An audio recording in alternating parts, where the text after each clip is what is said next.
नमस्कार। दिन में आपका स्वागत है। आज हमारे पास सरायकेला खरसावां जिले पर कुछ बहुत ही दिलचस्प स्रोत हैं जो खास तौर पे जेपीएससी और जेएसएससी जैसी परीक्षाओं की तैयारी के लिए तैयार किए गए हैं। बिल्कुल। और इन स्रोतों को पढ़ते हुए जो सबसे अनोखी बात निकल कर आती है वो है इस जिले की एक दोहरी पहचान। दोहरी पहचान। हाँ, मतलब एक ही जगह पर दो बिल्कुल अलग अलग दुनिया एक साथ फल फूल रही हैं। हाँ, और यही बात इसे समझने में और भी मजेदार बना देती है। एक तरफ है छऊ नृत्य की विश्व धरोहर, मतलब इतनी गहरी सांस्कृतिक विरासत, और दूसरी तरफ है आदित्यपुर का विशाल औद्योगिक क्षेत्र जो झारखंड की आर्थिक शक्ति का एक बहुत बड़ा केंद्र है। तो चलिए आज इसी विरासत और विकास के अनोखे संगम की गहराई से पड़ताल करते हैं। बिल्कुल। तो सबसे पहले जिले की जो बुनियादी पहचान है उससे शुरू करते हैं। ये एक नया जिला है ना? हाँ, ये काफी नया है। इसका गठन 2001 में हुआ, यानी ये झारखंड के साथी बना कह सकते हैं, 1 अप्रैल 2001 को। अच्छा। इसे पश्चिमी सिंहभूम से अलग करके एक नए जिले का दर्जा दिया गया और इसका जो हेडक्वार्टर है वो सरायकेला शहर में है। और ये जो दोहरी पहचान की हम बात कर रहे थे, स्रोतों में इसके लिए बाकायदा कुछ नाम भी दिए गए हैं। हाँ बिल्कुल, इसे सांस्कृतिक राजधानी का उपनाम मिला है। छऊ नृत्य की वजह से जाहिर है। छऊ की वजह से, और साथ ही इसे औद्योगिक हब भी कहा जाता है। आदित्यपुर औद्योगिक क्षेत्र के कारण। एकदम सही। तो ये एक ही जिले के दो चेहरे हैं, एक तरफ कला और दूसरी तरफ उद्योग। अगर हम इसके भूगोल को देखें तो इसकी लोकेशन भी काफी अहम लगती है। हाँ, इसकी भौगोलिक स्थिति इसे और भी खास बना देती है। देखिए, इसके उत्तर में पश्चिम बंगाल है, पूर्व में जमशेदपुर यानी पूर्वी सिंहभूम, दक्षिण में ओडिशा और पश्चिम में खूंटी और पश्चिमी सिंहभूम। तो ये एक तरह से झारखंड, बंगाल और ओडिशा के बीच एक जंक्शन पॉइंट जैसा है, जो व्यापार और संस्कृति दोनों के लिए ही महत्वपूर्ण होगा। निश्चित रूप से। तो ये तो हुई आज की बात, लेकिन इस जमीन का एक गहरा इतिहास भी है, रियासतों का भी जिक्र आता है। बिल्कुल, इतिहास यहाँ की पहचान का एक बहुत बड़ा हिस्सा है। सरायकेला रियासत की स्थापना 1620 में हुई थी। काफी पुरानी है। हाँ, सिंहभूम के जो पुड़ाहाट राजा थे, उनके बेटे कुंवर विक्रम सिंह प्रथम ने इसकी नींव रखी थी और आगे चलकर इसी राजवंश की एक और शाखा ने खरसावां रियासत भी स्थापित की। और इन्हीं राजघरानों ने छऊ को संरक्षण दिया होगा। बिल्कुल, कला को हमेशा से शाही संरक्षण की जरूरत रही है और छऊ को वो यहाँ मिला। और इसी इतिहास में एक बहुत ही दर्दनाक अध्याय भी जुड़ा है, खरसावां गोलीकांड। इसे झारखंड का जलियांवाला बाग कहा गया है और ये तुलना ही अपने आप में इस घटना की भयावहता बताने के लिए काफी है। ये एक बहुत ही दुखद ऐतिहासिक घटना है। 1 जनवरी 1948 की तारीख थी। देश की आजादी के ठीक बाद। हाँ, बस कुछ ही महीने हुए थे। रियासतों का विलय हो रहा था और उस दिन खरसावां हाट मैदान में हजारों आदिवासी जमा हुए थे। वो विरोध कर रहे थे ना? सर, वो ओडिशा में विलय का विरोध कर रहे थे। वो चाहते थे कि वो बिहार का हिस्सा बने, जो बाद में झारखंड बना। और इसी शांतिपूर्ण प्रदर्शन पर पुलिस ने गोलीबारी कर दी। निहत्थे लोगों पर। हाँ, बिल्कुल निहत्थे लोगों पर। इसीलिए इसकी क्रूरता और इसके ऐतिहासिक महत्व की वजह से इसे झारखंड का जलियांवाला बाग कहा जाता है। ये आज भी यहाँ के लोगों की यादों में एक काले दिन के तौर पर जिंदा होगा। बिल्कुल। तो ये तो हुई इतिहास की बात। अब आज की प्रशासनिक व्यवस्था पर आते हैं। ये जिला किस प्रमंडल का हिस्सा है? आज ये जिला कोल्हान प्रमंडल के अंदर आता है और इसे चलाने में आसानी हो इसके लिए 2 सब डिवीजन या अनुमंडल बनाए गए हैं, सरायकेला और चांडिल। सही। सरायकेला अनुमंडल में 5 ब्लॉक हैं, सरायकेला, खरसावां, गमरिया, राजनगर और कुचाई। और चांडिल में? चांडिल अनुमंडल में 4 ब्लॉक हैं, चांडिल, ईचागढ़, नीमिडी और कुकड़ू। और विधानसभा क्षेत्र? 3 है। हाँ, 3, सरायकेला और खरसावां। ये दोनों सीटें अनुसूचित जनजाति यानी एसटी के लिए आरक्षित हैं और ईचागढ़ एक सामान्य सीट है। किसी भी इलाके की कहानी उसकी नदियों के बिना तो अधूरी ही रहती है। यहाँ की जीवन रेखा कौन सी नदियां हैं? यहाँ की जो मुख्य नदी है वो है खरकई, और ये भी बड़ा दिलचस्प है कि ये नदी भी जिले की दोहरी पहचान को जोड़ती है। वो कैसे? इसी के एक किनारे पर सांस्कृतिक शहर सरायकेला बसा है, तो दूसरे किनारे पर विशाल औद्योगिक क्षेत्र आदित्यपुर। वाह, ये तो वाकई एक दिलचस्प कनेक्शन है। और स्वर्णरेखा नदी का भी जिक्र है। हाँ, स्वर्णरेखा नदी जो है वो चांडिल इलाके की जीवन धारा है। इसके अलावा संजय और करकरी जैसी सहायक नदियां भी हैं जो इस पूरे क्षेत्र को सींचती हैं। और स्वर्णरेखा पर ही बना है चांडिल डैम, जो एक बड़ा टूरिस्ट स्पॉट भी है। बिल्कुल, चांडिल डैम अब पर्यटन का एक बड़ा केंद्र बन चुका है। लेकिन इसकी एक और खास बात है, Sheesh Mahal museum. Museum dam के पास? हाँ, हुआ ये कि जब डैम के लिए खुदाई चल रही थी तो वहां से कई प्राचीन मूर्तियां और ऐतिहासिक कलाकृतियां मिली। अच्छा, मतलब डैम बनाने के दौरान जमीन के नीचे से इतिहास निकला। बिल्कुल। तो उन्हीं को सहेजने के लिए डैम के पास ही ये म्यूजियम बनाया गया। ये उन गांवों और उस इतिहास की याद दिलाता है जो इस डैम के बनने से हमेशा के लिए पानी में समा गए। चलिए, अब उस कला पर आते हैं जिसने सरायकेला को दुनिया के नक्शे पर जगह दी, छऊ नृत्य। स्रोतों के मुताबिक ये छऊ की सबसे पुरानी शैली है। हाँ, सरायकेला छऊ को ही छऊ नृत्य की जड़ मतलब मौलिक शैली माना जाता है। और इसकी जो सबसे बड़ी पहचान है वो है इसके मुखौटे, मास्क। हाँ, मास्क। इस शैली में हर कलाकार को मिट्टी से बना मुखौटा पहनना अनिवार्य होता है।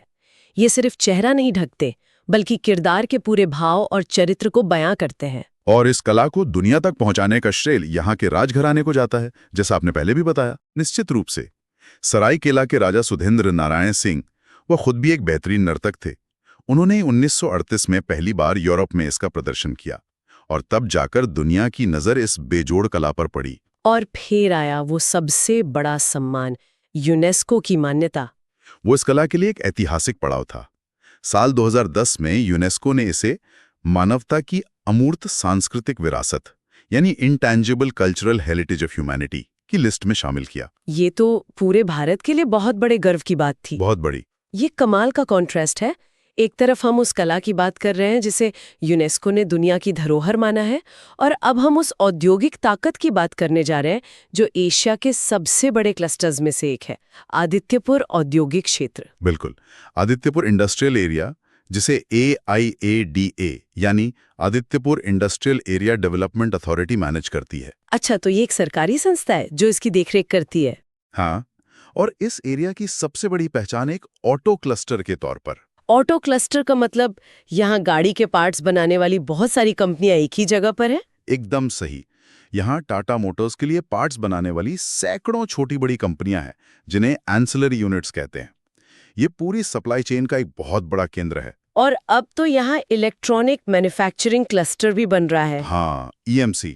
ये पूर्वी भारत का एक बड़ा इलेक्ट्रॉनिक मैन्युफैक्चरिंग क्लस्टर होगा जो इसे भविष्य के लिए भी तैयार कर रहा है। स्रोतों में एक पुरानी बंद हो चुकी फैक्ट्री का भी जिक्र है, इंडो आसाई ग्लास फैक्ट्री। इसका क्या महत्व है? हाँ, कांड्रा में ये फैक्ट्री अब बंद है, लेकिन एक जमाने में ये इस इलाके की शान हुआ करती थी।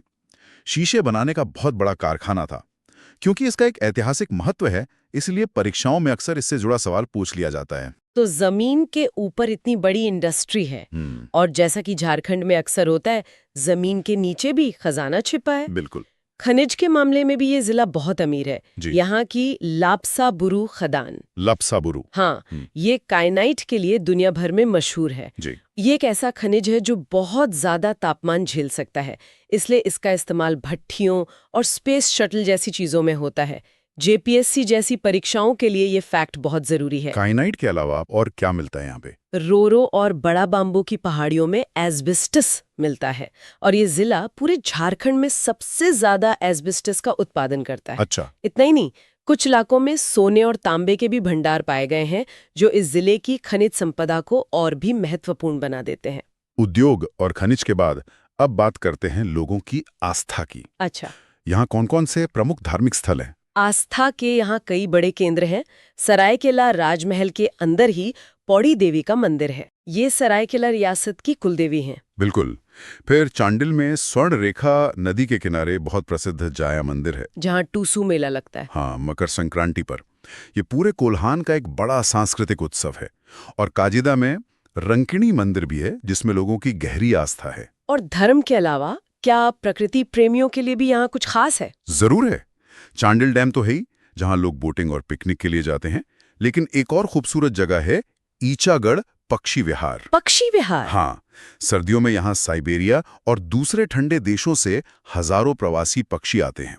बर्ड वॉचेस के लिए तो ये किसी जन्नत से कम नहीं है। और हाथियों का भी जिक्र है दलमा कॉरिडोर का। ये बहुत महत्वपूर्ण है। जिले का जो उत्तरी हिस्सा है वो दलमा हाथी अभयारण्य से जुड़ा हुआ है। ये पूरा इलाका दलमा कॉरिडोर का हिस्सा है, यानी हाथियों के आने जाने का सदियों पुराना रास्ता। तो ये दिलचस्प है। जो इंडस्ट्रियल हब है उसे चलाने के लिए जो टेक्निकल दिमाग चाहिए वो भी इसी जिले की जमीन पर तैयार हो रहा है।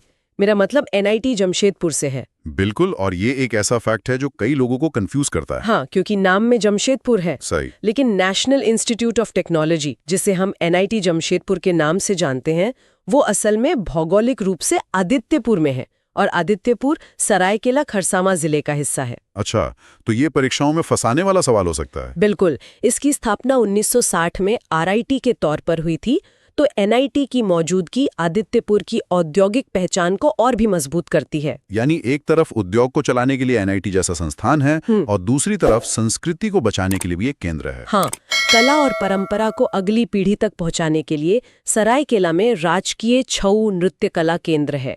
ये छऊ सिखाने का सबसे प्रमुख सरकारी संस्थान है। चलिए अब कुछ आंकड़ों पर भी नजर डालते हैं। 2011 की जनगणना के मुताबिक यहाँ की तस्वीर कैसी है? 2011 की जनगणना के हिसाब से जिले की कुल आबादी करीब 10.5 लाख थी, 10.65 लाख, और जनसंख्या घनत्व 401 व्यक्ति प्रति वर्ग किलोमीटर था। लिंगानुपात और साक्षरता दर के आंकड़े क्या कहते हैं? क्योंकि ये किसी भी समाज के विकास का एक अहम पैमाना होते हैं। यहाँ एक अच्छी बात है, जिले का लिंगानुपात 956 है, जो झारखंड के औसत 948 से बेहतर है। ये तो अच्छा संकेत है। हाँ, ये एक पॉजिटिव सामाजिक संकेत है। लेकिन साक्षरता दर की बात करें तो कुल साक्षरता 67.70% है। और इसमें पुरुषों और महिलाओं में कितना अंतर है? अंतर काफी है। पुरुषों की साक्षरता दर लगभग 79% है, जबकि महिलाओं की सिर्फ 55.88%। ओह, तो बेहतर लिंगानुपात के बावजूद महिला शिक्षा में ये जिला अभी भी काफी पीछे है। हाँ, इस क्षेत्र में अभी भी एक लंबा सफर तय करना बाकी है। हो जाए। पहला सवाल, झारखंड का जलियांवाला बाग किसे कहते हैं? खरसावां गोलीकांड को, जो 1 जनवरी 1948 को हुआ था। लाप्साबुरु की खदान किस खनिज के लिए दुनिया भर में जानी जाती है? काइनाइट के लिए।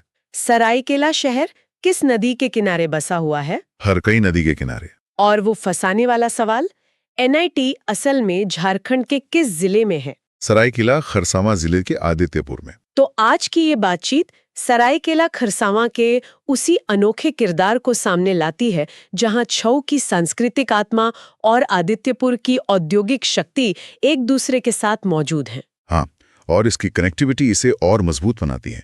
झारखंड की लाइफलाइन कहा जाने वाला NH-33 जिले के बीच से गुजरता है। और रेल संपर्क? टाटानगर और कांड्रा जैसे बड़े रेलवे स्टेशन इसे देश के बाकी हिस्सों से जोड़ते हैं।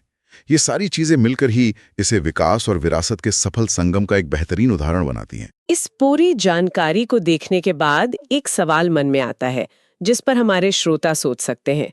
इस अनोखे मिश्रण को देखते हुए सरायकेला खरसावां के लिए अगला कदम क्या हो सकता है? एक अच्छा सवाल है। कैसे ये जिला अपनी सांस्कृतिक विरासत को सिर्फ बचाने के लिए नहीं, बल्कि अपने आधुनिक आर्थिक विकास के लिए एक शक्तिशाली इंजन के तौर पर इस्तेमाल कर सकता है? इस पर विचार जरूर कीजिएगा।